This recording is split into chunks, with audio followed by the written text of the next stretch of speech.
Olá, queridos irmãos, aqui quem fala é o presbítero André Sanches. Seja bem-vindo de volta aqui ao canal para estudar muito da Palavra de Deus. Dúvida nova hoje, dúvida na tela.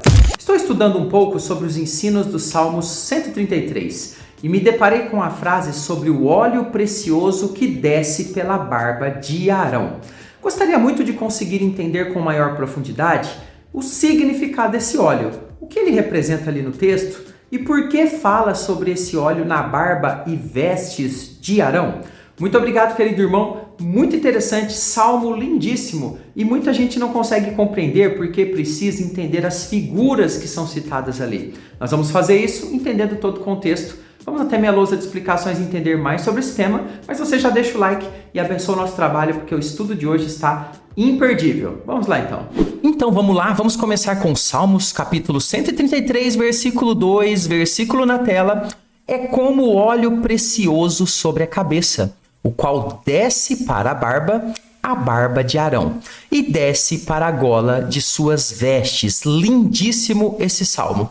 Irmãos, quando nós falamos de poesia bíblica, é importante ter em mente que a interpretação vai exigir conhecimentos, primeiro, de contexto e também de simbologias que são muito utilizadas nas poesias bíblicas hebraicas. O livro de Salmos, por exemplo, era o livro de cânticos de Israel, por isso ele contém diversas ligações com contextos históricos, ou seja, situações da história do povo que aconteceram, no passado, e também nós temos muitas ligações de simbologias que o estudante da palavra vai precisar conhecer para extrair o sentido correto do texto. E hoje eu vou te mostrar, vou te ensinar como fazer isso e nós vamos extrair todas essas informações a respeito deste óleo precioso, do Arão, da barba, da gola de suas vestes e entender todas essas simbologias e contextos históricos. Então, fique comigo até o final, o estudo está imperdível.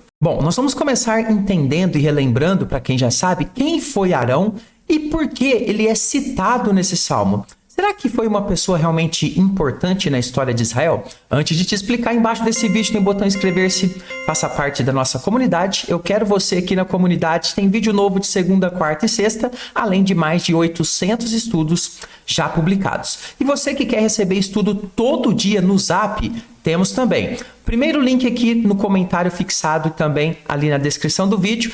Estudo bíblico todo dia no Zap, gratuitamente. Bom, vamos lá. Arão, ele foi irmão de Moisés, conforme está em Êxodo capítulo 4, verso 14, e realizou o importante trabalho dentro do plano de Deus, lá na história da libertação do povo no Egito, que você tem descrito lá, principalmente no livro de Êxodo. Ele foi um grande parceiro e ajudante de Moisés, principalmente ali no início do ministério de Moisés, na comunicação com o faraó. Êxodo 7:1, você vai lembrar comigo que Moisés arrumou algumas desculpas diante de Deus e Deus levanta Arão então para ajudar Moisés na comunicação. Bom, depois que acontece a libertação do povo de Israel, lá da escravidão do Egito, e o Senhor os leva ali para o deserto, Deus mandou que o tabernáculo fosse construído. E nós temos então Arão sendo escolhido pelo Senhor para ser o que a Bíblia chama de sumo sacerdote, que é a pessoa que comandava, que tinha a responsabilidade principal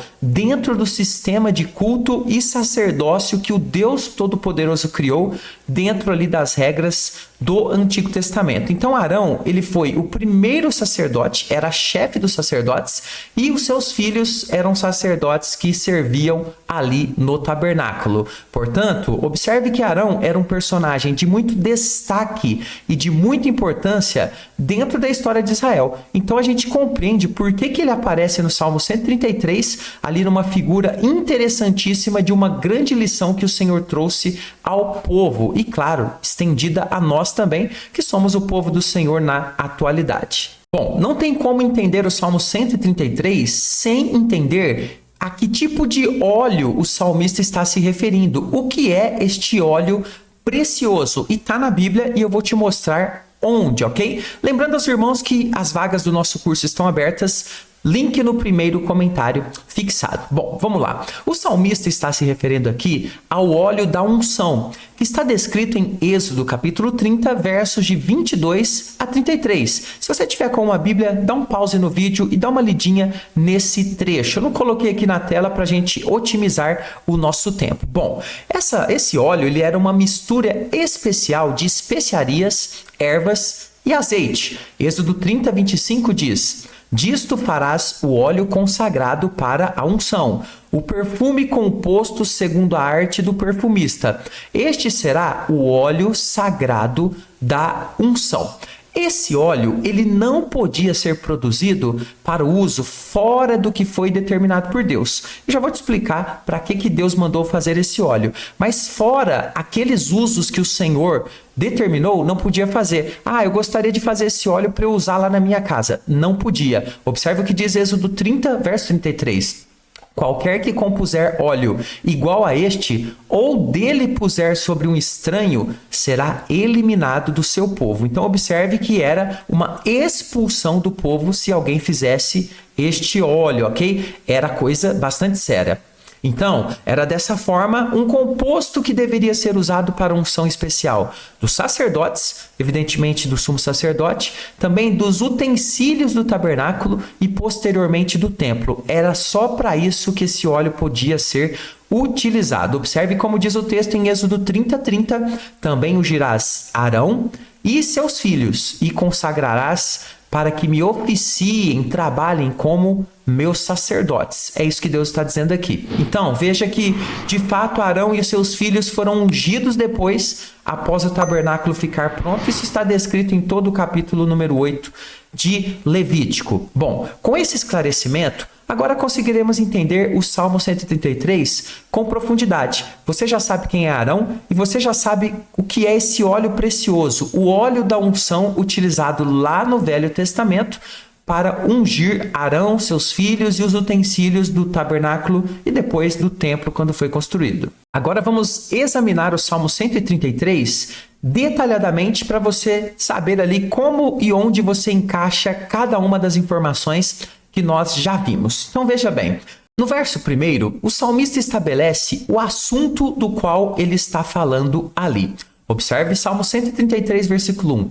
Como é bom e agradável, é uma constatação, é bom demais viverem unidos os irmãos. Aqui o tema já é revelado. Observe então que o tema central é a prática do amor fraternal. Fraternal quer dizer o amor entre irmãos. E irmãos aqui, evidentemente, não é somente irmãos de sangue, mas principalmente irmãos na fé, irmãos do mesmo povo que creem no mesmo Senhor. O salmista então declara que essa união amorosa é boa, é agradável, é a melhor forma de viver. Mas para dar mais profundidade ao seu argumento, ele vai utilizar aqui duas figuras de comparação que nós examinaremos detalhadamente. A primeira delas, você já viu um pouquinho sobre ela, o óleo precioso. Agora a gente vai encaixar o conhecimento do contexto nesse texto. Salmo 133, versículo 2 diz o seguinte: é como óleo precioso. Então você sabe que ele está se referindo aqui àquele momento em que o sacerdote ele era ungido. E aqui não qualquer sacerdote,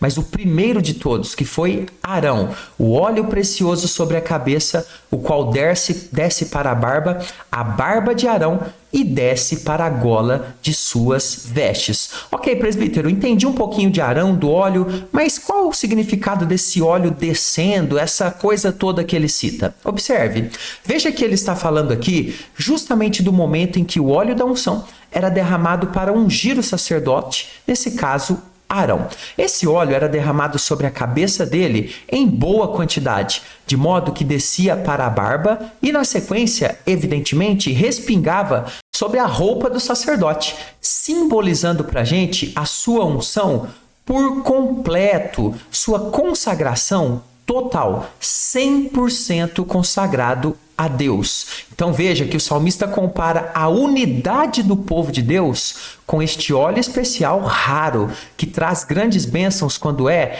derramado.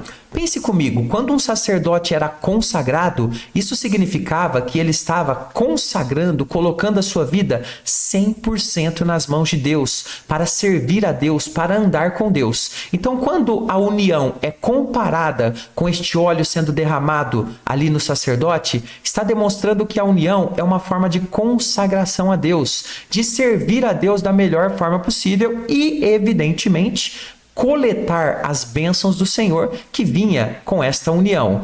Assim como o óleo da unção abençoava o sacerdote para o seu trabalho, como símbolo da aprovação de Deus sobre ele, essa unidade do povo de Deus também representava bênçãos. Quando ela era derramada sobre a nação toda, a nação se esforçava para ser unida. Assim como o óleo ia sendo derramado, primeiro pegava na cabeça, na barba e nas vestes. Isso representa então o espalhamento da unção fraternal, quando ela era vivida de fato e de verdade. Então observe que o salmista está fazendo uma comparação, mostrando para o povo de Deus: deixe a união escorrer por todas as relações, por todo o povo, deixe a união fraternal consagrar, e isso gerará bênção. Mas tem mais uma figura interessante ainda. Para que não ficasse dúvida sobre o que ele estava falando, o salmista usa uma segunda comparação, que é como o orvalho do Hermon. Salmo 133, versículo 3, que diz: é como o orvalho do Hermon, já vou explicar o que é isso,